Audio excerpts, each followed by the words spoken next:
present here. Today, I would like to speak a few words about the World Environment Day. The relationship between the human beings and the environment is very important, and it is necessary that we understand it and work to keep it strong. The World Environment Day is celebrated on the 5th of June every year. It is celebrated to raise awareness and to take actions to conserve the nature.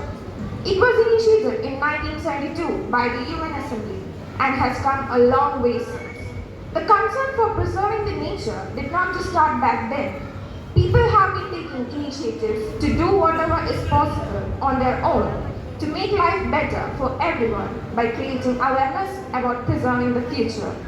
Margaret Mead once said, "Never doubt that a small group of committed and thoughtful citizens can change the world. Indeed, it is the only thing that ever has." Nature has been painting for us infinite pictures of beauty every day.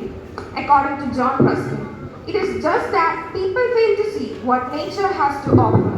And it is for this reason that we have occasions like the World Environment Day to remind us of what we are missing out.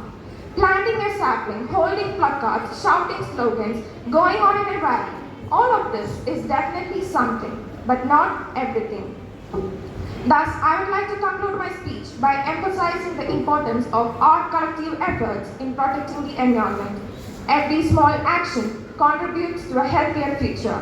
Together, let's create a sustainable future for generations to come. ഒരു തൈ നടാം കൊച്ചുമക്കൾക്ക് വേണ്ടി, ഒരു തൈ നടാം 100 കിളികൾക്കു വേണ്ടി, ഒരു തൈ നടാം നല്ല നാളേക്കു വേണ്ടി.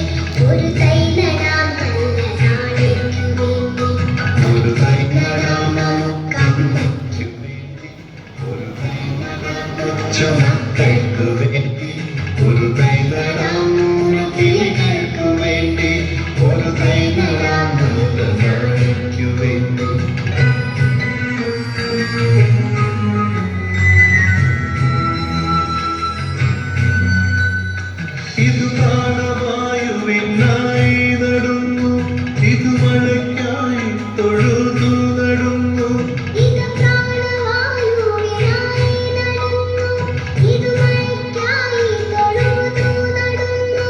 അഴകിനായി തണലിനായി തേൻപഴങ്ങൾക്കായി ഒരു 100 തൈകൾ നിറഞ്ഞു നടുന്നു.